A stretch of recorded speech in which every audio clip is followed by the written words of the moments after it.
I understand I've been inducted into the National Wrestling Hall of Fame. I don't know that I would call what I did wrestling. Not the way that you all know it anyway. No, I think the proper word in modern vernacular would be brawling. I'll bet you didn't know the 16th president of the USA was a regular brawler. I was blessed with the reach and height you would expect from a man of my size. It was an unfortunate pairing for my opponents. My long limbs led me to some 300 victories.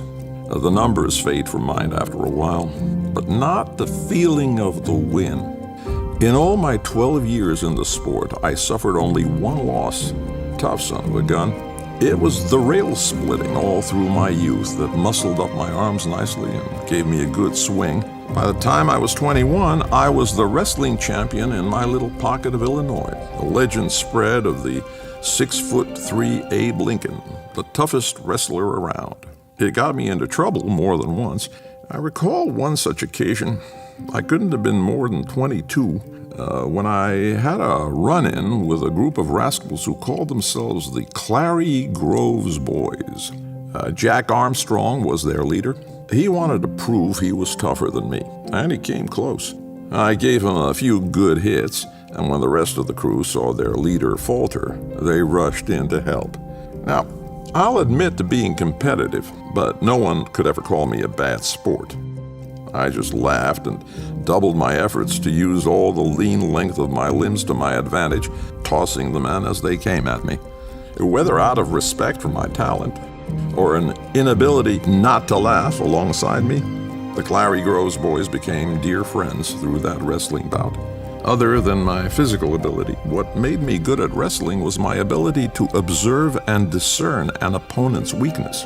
It was a talent that served me well through my time as president. A divided Congress slowed my work to abolish slavery considerably. Our meetings often dissolved into shouting matches between two parties that were not only divided by a core belief, but also by a war for which their own people were dying. Two opponents, each unwilling to bend or sacrifice before the other. It broke my heart, raised my voice, and wrinkled my brow. But alongside my cabinet and many brave congressmen, I wrestled it out of them. The reunification of the Union, the end to a war between brothers, the Emancipation Proclamation, and the beginning of freedom for all men. Abraham Lincoln, the wrestler. An American icon, an American hero, an American life. Only from 7K.